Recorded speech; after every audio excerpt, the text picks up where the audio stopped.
everyone, welcome to Working Horses with Jim.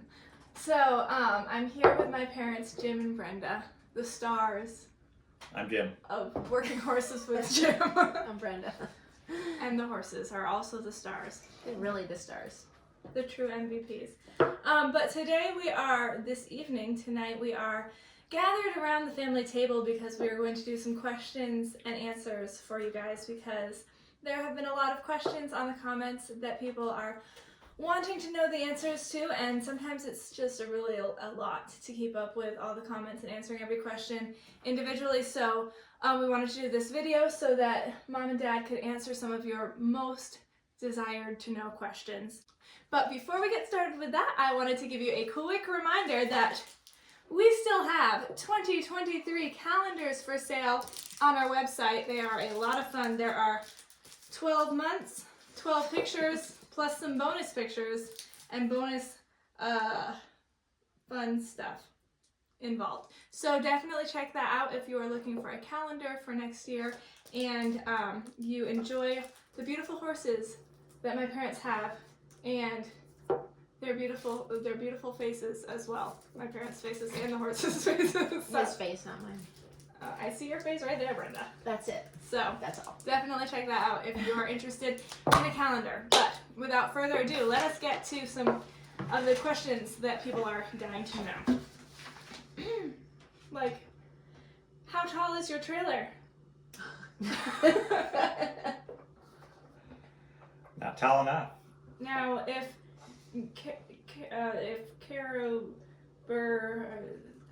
the draft has a regular sized trailer at 6 foot 6 inches, will new draft horses fit, or is yours taller?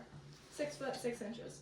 I'm not sure where you went by that measurement, but the measurement that I'm concerned with is the spot just as they step into the trailer, because that's actually lower than the actual roof as Like you where get the door some, comes from. And so that's where I have issues with the harnesses. If it's not high enough there, then the harness balls will hit there. The 6 foot, what do you say, 6 foot? 6 foot 6 inches. 6. That's probably going to be fine for most horses. Mine is not even that high, so I do have issues with mine. A 7 foot trailer would be way better, of course. It'll be fine if they weren't harnessed either. And if they're not harnessed, it's fine too, yes. Right. Cool, very cool. I see there have been a lot of questions about Lady, but you know what, I'm going to leave that one to the end. Wow. Wow. So, stay tuned till the end to hear more about Lady and her pregnancy. But how much weight is on your tongue without the spreader? I don't know what that Not means. your personal tongue. The tongue of your spreader. Do you know what that means? Read one more time. How much weight is on your tongue without the spreader? It looks fairly balanced with it attached. That video we just... Yeah, I'm not sure if they mean the tongue of the cart or actually the tongue of the spreader. My particular spreader is very balanced. I can easily lift the tongue of the spreader itself up really easy. And so it does not put a lot of weight on my cart until it's loaded. So it's the tongue of the cart is still a fair amount of weight on that tongue. Now, do you have a horse-drawn spreader or a tractor spreader? It's either or. It's not generally a horse-drawn spreader has 4 wheels on it, and so you sit right close to where the manure is, and the front axle will turn right underneath the spreader. But for myself, I have a 2-wheeled spreader that can be used either with horses or a tractor, and then I use my cart. Brilliant. Now, here's an interesting question that Kyle asks. Does Brenda drive the skid steer? Does Jim cook? Yes and no. Yes, she does drive the skid steer. No, I do not cook. But if you had to cook, what would you cook? Hard-boiled eggs. No, what else can you cook? What else did you cook once in high school? Donuts. And haven't we heard it? Wow, that's cool. He also cooked one other thing. He baked one other thing. A birthday cake for me one time from scratch. Wow. He can if he never does, but he can. His mom taught him well. When I have a good wife and good girls that can cook, I really don't need to. Wow, you might get some flack from that one. Well, he doesn't Just need to. saying. Everything is made for him. Yeah, that's true. Anyway, Next question. have you ever worked with a partially blind draft horse as a team? As a team, no. But the very first horse I ever owned was the pony. But still, he was blind. Blind in one eye. What about Jeff or Jeb? Was he blind or did he just have a watch eye? He had a watch eye. But there's a lot of stories of people that had horses, especially in a team, and one of them was blind, but they still actually did quite well because the teammate kind of kept them comfortable, and so they actually can still work even if they're blind. Yeah, one of your horsepower friends, who is that? Ike? Has one, it was like no eye. Oh yeah, I remember seeing that. Yeah, I can't remember who that was, but yeah. Cool.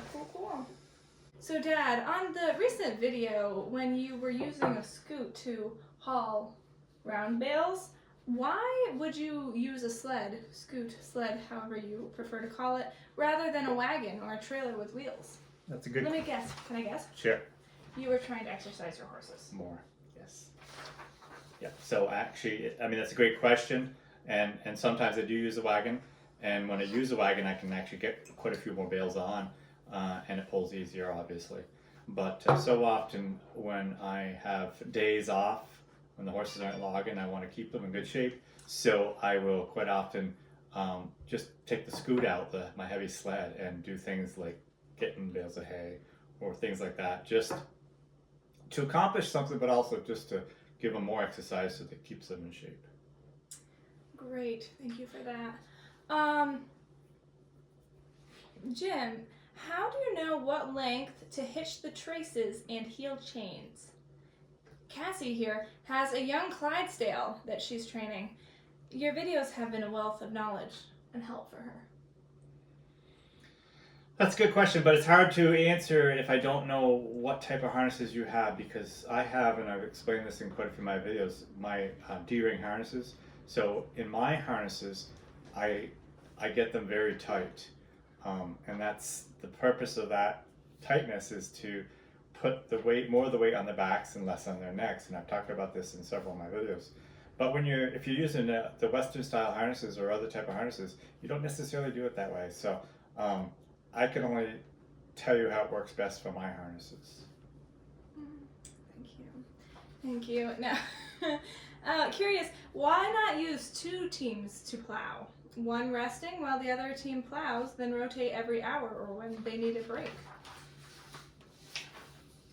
If I had two plows, that would be doable, but I can't justify buying a whole nother plow just to do that.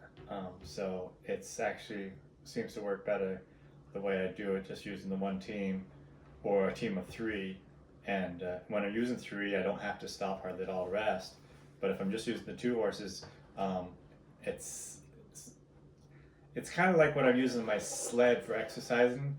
It's more of a quite often when I'm plowing, it's partially to keep the horses in shape. So I might go out there for an hour at a time and do that, and in the morning, and then maybe go back out in the afternoon and do it again.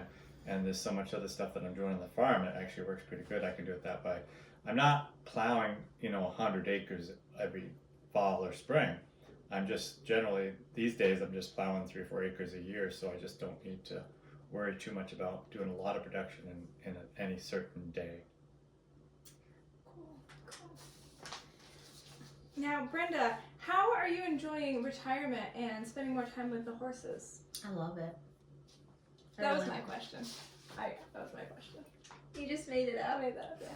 Oh, I was gonna say, I didn't know that was No, on I want to. No, I do love it, and I feel like I was just thinking about this today. It's been over a year, and it was amazing how much time it took for me to like get into the groove and get some things worked out. And now I feel like I'm really starting to get into the groove more. And it is nice when every once in a while when Jim's logging and he's away, I have more blocks of time to get stuff done.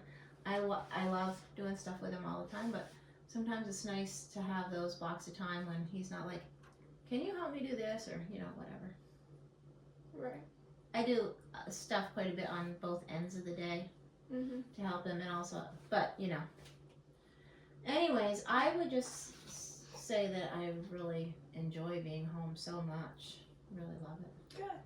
And Mom also is busy. She writes the newsletter. And if you haven't signed up for our newsletter, it's free. And it just has like behind the scenes stuff, that's going on here at the farm. And she's also been busy with the orders, getting the orders together and whatnot. So she does a lot. Yeah, that's really fun too.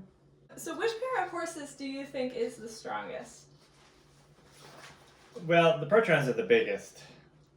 So by good rights, they should be the strongest because they're the biggest. And I have yet to really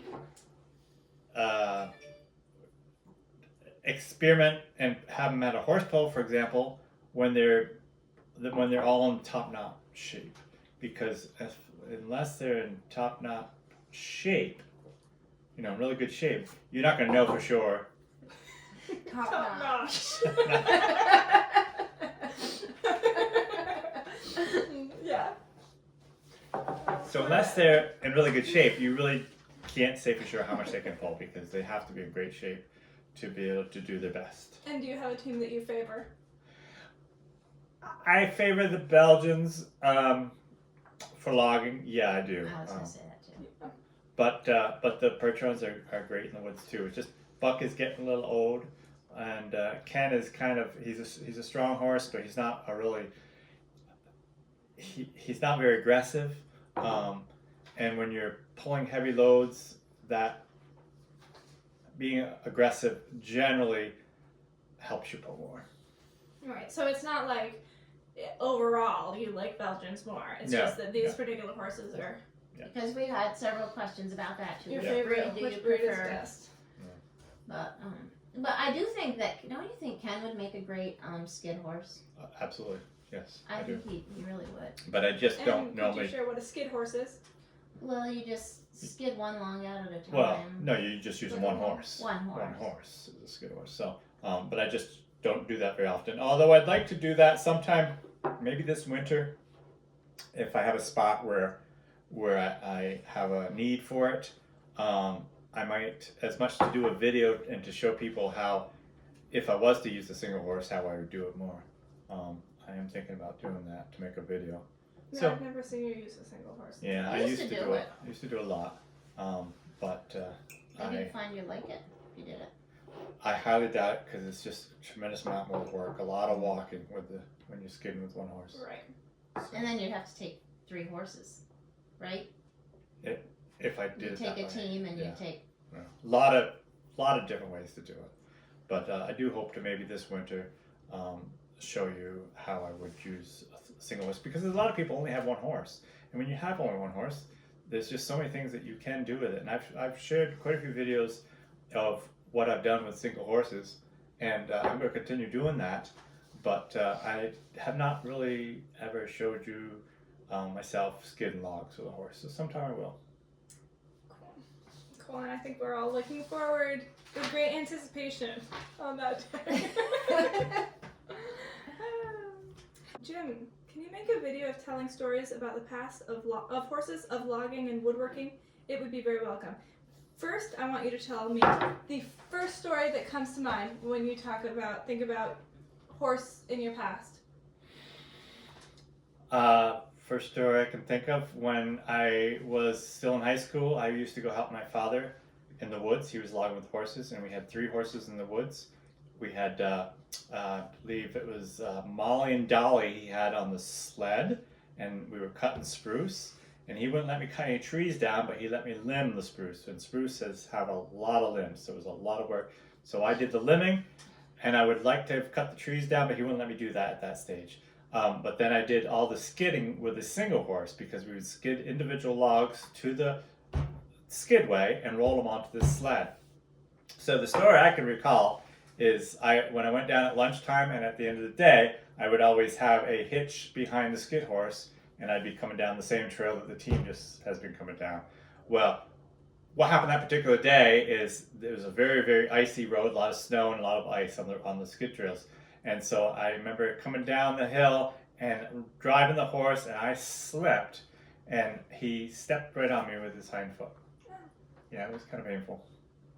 But there you go. That was the first story. Okay, good. That's what I asked. Good, because somebody asked about if you ever got hurt and stuff too. So Yeah. that's one of the times. Quite a One few. of the times, many times. But where he was hurt most was from a stupid cow, not a horse. That is true. Does anyone ever have a team of stallions in the horse bulls? I don't recall ever seeing a pair of stallions at a horse bowl, Other than your own. except my own. Years ago, I pulled a pair of stallions for quite a few years. I had them; they were my main team, and it was Andy and Rowdy, and they were a great team. I worked them very hard, and they were. I think because they're stallions, they were paid to work them extra hard, but they were great horses. They're great horses, but they did some bad things. But well, Rowdy did. But Just because they do bad things doesn't make them bad horses. But out of all of your horses that you ever had, this is a question from Abby. Which horse was the worst horse you've ever had at horse bulls? At a horse bowl. Yeah. Probably. Oh my goodness, I can't remember his name. And if you had one worse than the one I'm thinking of? I don't know what you wanted. Buck. Oh well, that was a bad one. But I remember another one though, that and we've got pictures of it. He reared right up on his hind feet. that was Mark. Mark, yeah. Yeah. That's That's something. hilarious. Well, that does sound bad. Yeah. But Buck was horrible. Well, he was just a baby. Yeah, not a baby, but he was young. It was just like his Mark first bull. was, Yeah, yeah. Mark was. Buck. We had one bad horse bull. Yes. We had two bad horse bulls, like right in a row. Yeah. But one was at least contained. But one horse bull, I was hitching Evener, and it wasn't good. It wasn't good. No, it wasn't good. Is that okay to say on the YouTube? It wasn't good. Hurts Dad's It wasn't pride. It wasn't good. It wasn't good. But, Well, something broke too. oh yes. Yeah. One of my lines broke. Yeah. And they got away. Yeah, we don't like to think about it. He was the one that got away. Yeah, it was Yeah. awful. I didn't pull for 2 years, I think, after that. No one got hurt. It bothered me. So. Yeah, no one got hurt, but it was. But it's the same buck that we have now, and he's been really good, and he's gone to a lot of horse pulls since then. He Yeah. got old. Joe here is curious as to why you have blinders on the horses. Well, that's a story I'm going to talk about in a video at some point, but not tonight. Okay. I'm sorry. Shot down. Now John, on the other hand, is wondering if any horse has ever kicked you. You know, it's really strange. I don't I think you have been kicked. I don't recall being kicked. I remember Brenda got kicked really bad once. I mean, she didn't get hurt, but it was just a bad situation with a mare and a colt that we had years and years ago. Do you want me to tell you about it? Yeah. Please, go ahead. Well, we were loading Bess up for some reason from a pasture to move her. They were And I have no idea why I was in the truck. not sure myself. But I was behind her, and she just started letting fly, and she kept kicking me on my thigh. Oh. I was like It was pinned bad. in the back. Yeah. Okay. No, that's I don't know fine. why I'm not traumatized, but I'm not. And that's cool. Yeah. One time I was with Ken and Don. Ken, the horse we have now, and Don, his brother, when they were colts, and we were gonna go riding, and I may have already told you guys this story, and my friend Brooke had come over, and we were gonna ride those two horses, and one of those horses, I couldn't tell because it was from behind, bit me on my back, and like there's not a lot of extra skin on my back, and I was wearing like a hoodie, and I had bite marks on my back. So. Well, it wasn't Kenny. It couldn't have been Kenny. There was a 1 in 2 chance that it was Kenny. No, I don't think it would be Kenny. Bonus question. I thought lady was the bonus question. No, this is a pre-bonus question. What motivates you, Jim Gordon, to use horses instead of a tractor? Why not a tractor? Why wouldn't you use a tractor? He likes to be weird. Because I can use horses. Because you like to? I just wanna. Sheesh. I just wanna. He just wants to. If a person's a horse person, they're just a horse person. You can take the horse out of a person. You can take the person. You can take a person away from a horse, but you can't take the horse out of the soul and heart of a person. That's right. He's just a horse person. Okay. Good answer. Quality Hey, 5. there was one more good question though, like from today's that. Or do Is you it not about want Lady? to do it? I am so No, glad it's Abby's not. going to edit this film. It's about was it about today or no? Where did that go? I saw myself now. So, Bart here finds it incredible that you are managing to support your family, engaging in such fundamental labor. Fundamental labor. Are you... Good sneeze. Bless me. Are you able to support your family?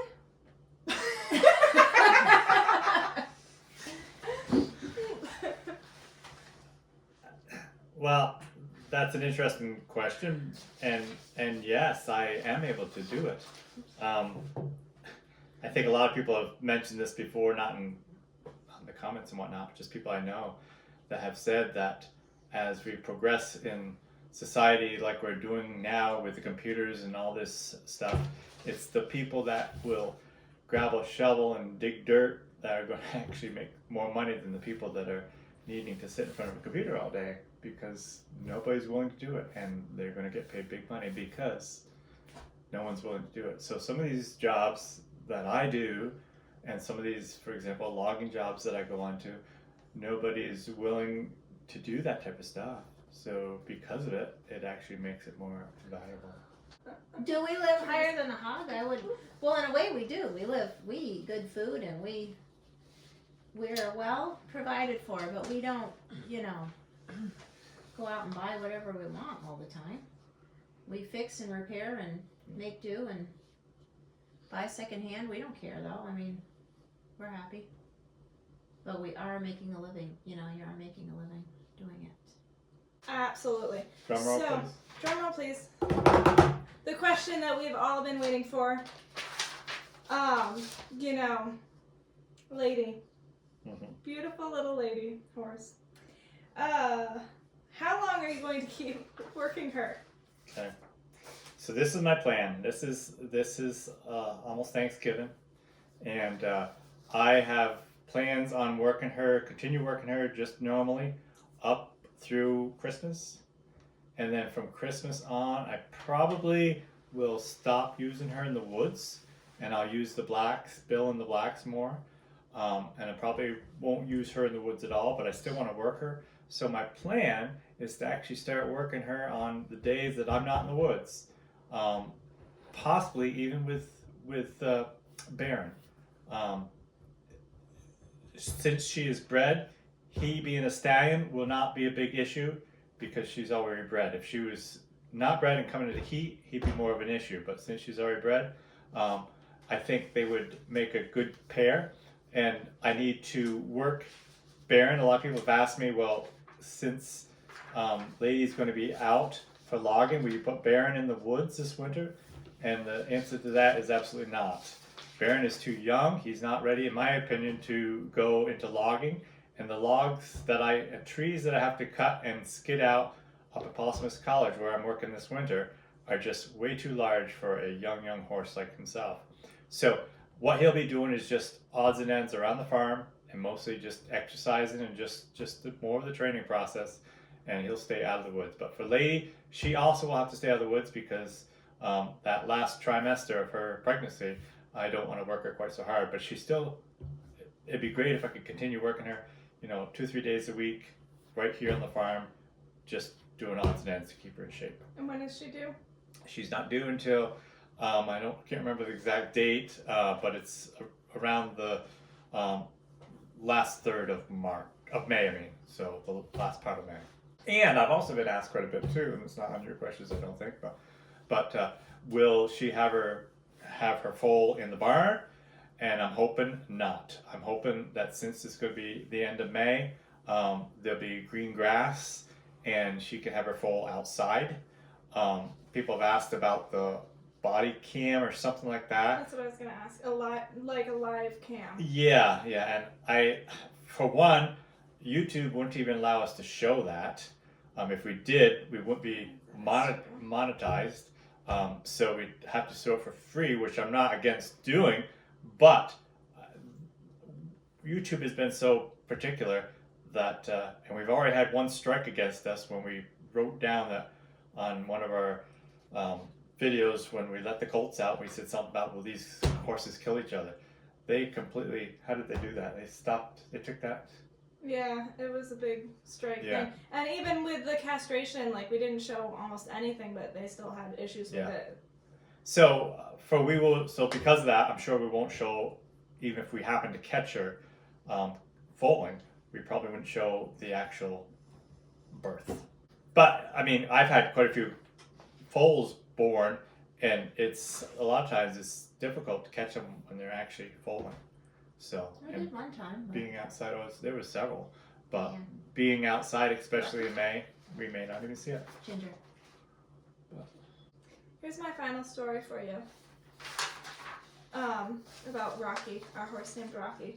I may have told this story already. You weren't born when Rocky was born. I'm not saying that I was.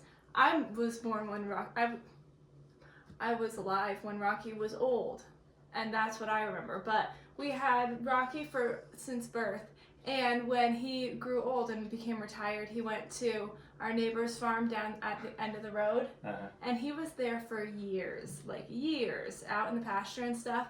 And one day he got out of the pasture, and he came all the way. It's like a mile and a half. Yeah, it's a mile and a half down the road. And he went right back into his own stall in the horse barn. Isn't that just the saddest thing? That happened more than once. God bless. I think it was 3 different times where that he broke out of the fence and ran back up and ran right back in his own stall. And you say the horses don't like their stalls. Is there anything else you want to say? Yes. Tomorrow is Thanksgiving. So I hope you have a blessed Thanksgiving. Be very, very thankful for all that you have. And are you thankful for all that you have? I'm very thankful for all I have. Very much so. And we're looking forward to I all hope you have a together. great day. God bless you all.